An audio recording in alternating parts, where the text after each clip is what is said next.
Got a pretty simple project for myself today. I'm going to be converting this car from factory power windows to crank windows with some components I got from overseas. That's a relatively straightforward swap. I've already done it on my gray 740. I save about 5 pounds per side, so I'm looking forward to getting this wagon a little bit lighter.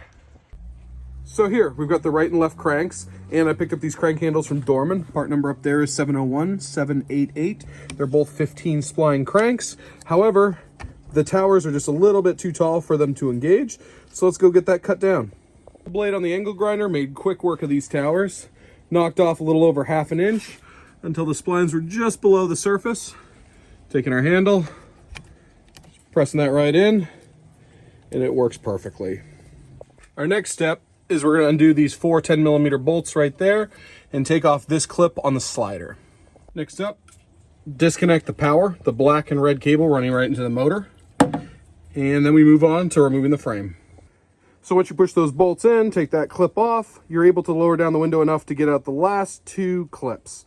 And then it will just drop right out through that area with a little bit of wiggling. And there you have it. The install is the reverse. It's actually a lot easier. You're going to take this, we're going to put that up in there.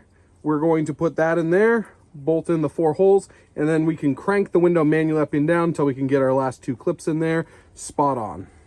When putting in the new motor, it may be helpful to add some tape right up here and hold the glass up while you're working down here. So now that we've got those 4 bolts in and our first clip on the track, this is showing up to have the window all the way down. So we're going to carefully lower that and put our last clips down there. And if we need to, we can just make some small tuning adjustments by putting this on there and cranking the window where we need it to go.